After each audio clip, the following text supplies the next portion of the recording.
we got a 2017 Can Am Spyder F3S Daytona 500 edition. This thing features ABS, traction control, stability control, Brembo brakes, Fox racing shocks, Eco Smart Assist mode, whatever that even means. Cue the intro.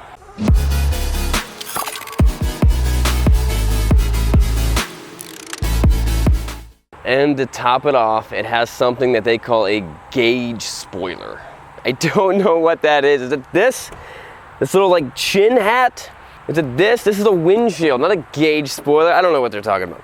This is a 2017 Can Am Spyder. These are tons of fun bikes. And this thing has pretty much everything you could possibly want in a great motorcycle. It's got buttons over here. It's got cruise control, buttons over here. It's cool looking, but it's got one extra wheel. All right, guys, through the words of wisdom, Matthew 22, 37 through 39. And he said to him, you shall love the Lord your God with all your heart, with all your soul, with all your mind. This is the great and foremost commandment. The second is like this: you shall love your neighbor as yourself. Now listen, you guys can all like put your pitchforks down and unlight your torches. Let's all just calm down and take a sigh of relief. Even though this thing is legally a motorcycle, you legally put a motorcycle tag on it, not a car, it doesn't make it a motorcycle. And we can accept that. We don't have to be like the Can-Am guys, don't have to be like, no, we're part of you guys, and we have to be like, we don't have to let them. It's a different thing, and there's nothing wrong with that. It's a different thing. You don't get on someone's back for driving a car because it's not a motorcycle. It's a different thing. Or a skateboard. This is like a skateboard. That's what I'm trying to say. So one of the things you gotta notice when you're riding one of these things is you gotta lean into it. You have to forcibly lean into it. If you're going left, lean left. If you're going right, lean right. If you don't do that, you kind of feel like it's throwing you off the bike, which is kind of fun.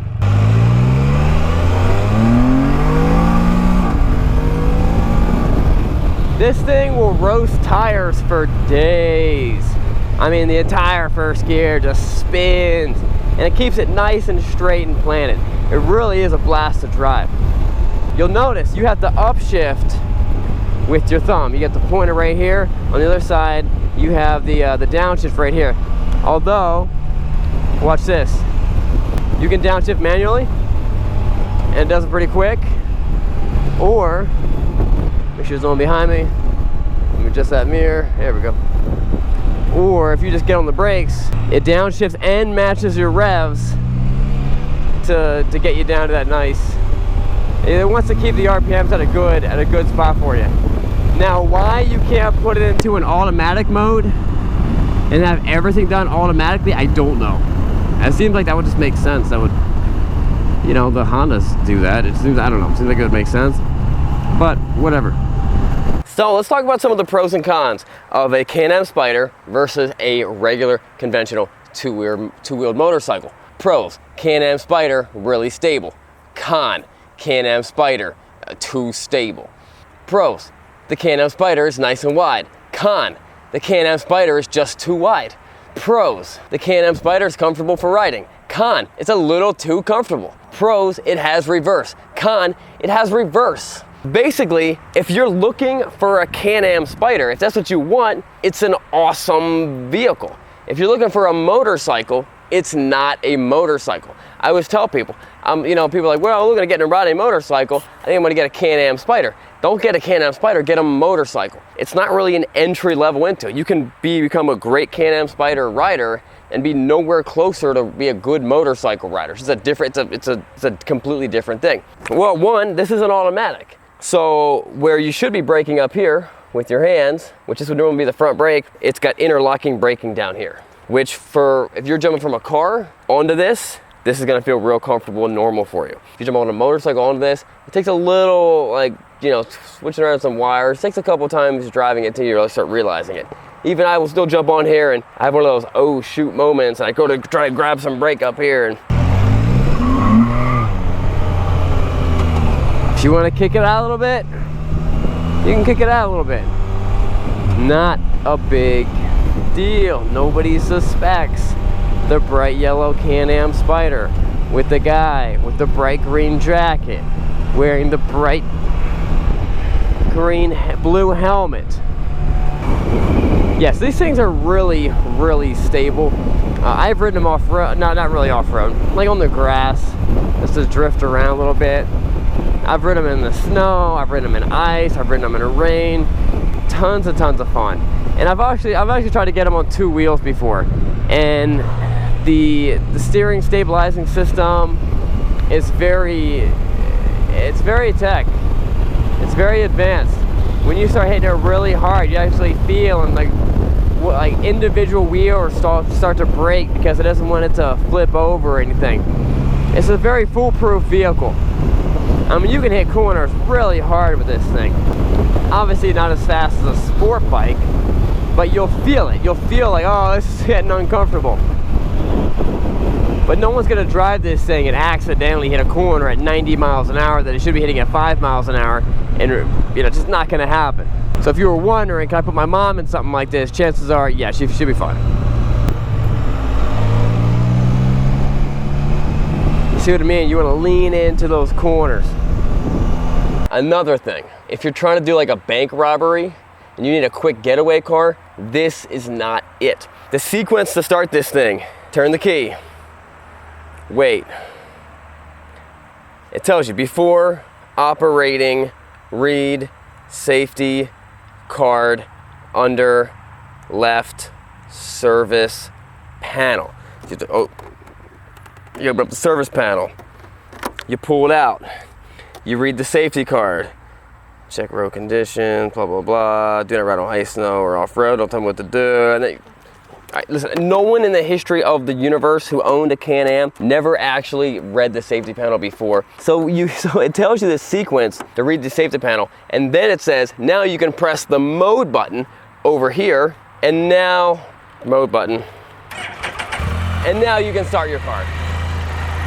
So by this point, if you had been robbing a bank and this is your getaway vehicle, you've already been shot and you're going to jail right now. So this thing does have cruise control right there. Very simple.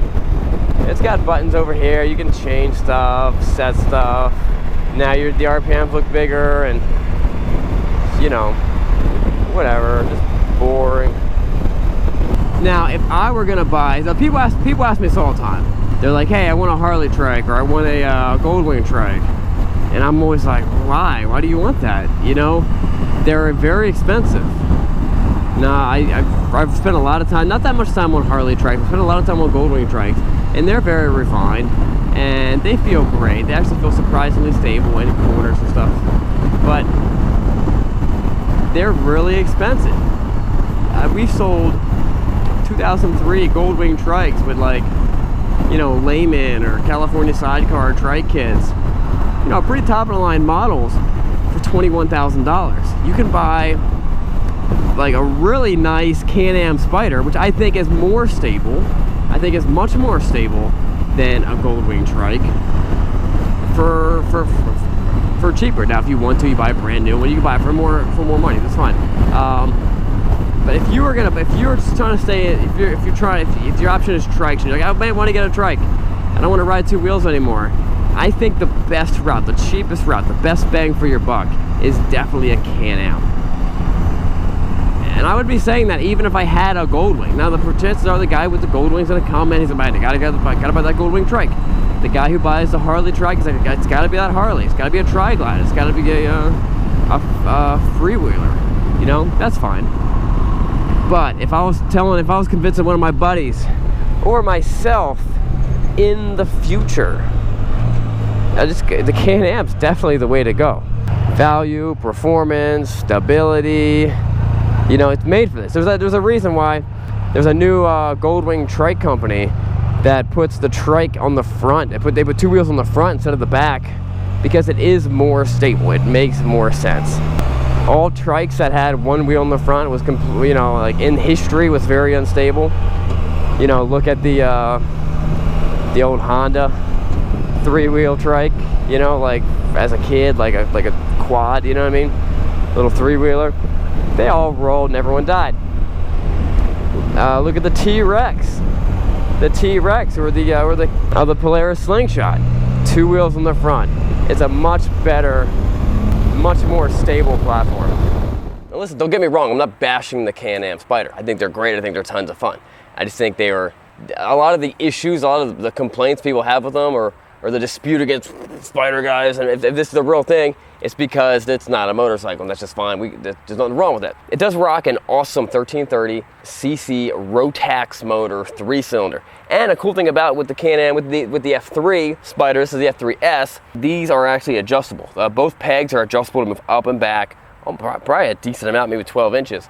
So you can adjust it for different size riders, which is pretty awesome. Now, like I said, this is the automatic version, so all the shifting is gonna be up here, and it actually downshifts itself and matches the revs for you, but all the shiftings are up here on the toggle switch.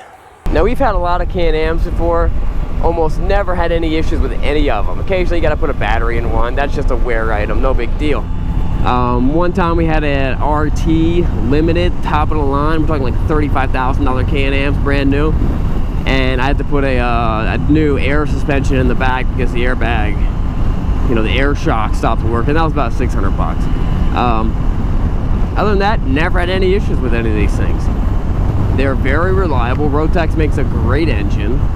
Even with the transmission, never had any issues with the transmission. I've ridden these with pretty high miles on them too, you know, 40, 50. When I first started getting into these, I talked to the local Can-Am dealership and asked them, like, hey, what should I be looking for when I'm buying these things? And he's like, honestly, they're pretty solid. They've had customers that have over 100,000 miles on these things. Now this one is the 1330.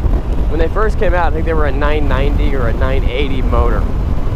They've definitely gotten a lot faster, and the shifting got a lot more responsive in the past couple generations. We are going to go do the 0 to 60. Go! No, I passed it. I was looking at 80. So last time I did 0 to 60, I kind of like dumped the clutch. I held the brake, and I just kind of got on the clutch, dumped it at like 3,000 or 4,000 RPMs, and it just spun the whole time. It spun from up to like 40 miles an hour. It was so much fun. This time, I just kind of let it do its own. I didn't really rev it up any bit. So I think I got a faster time, but I think last time I had more fun because I was just spinning tire and, you know, giggling and laughing all over the place. The big question is it fun?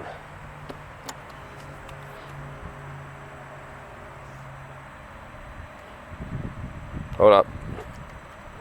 Hold up.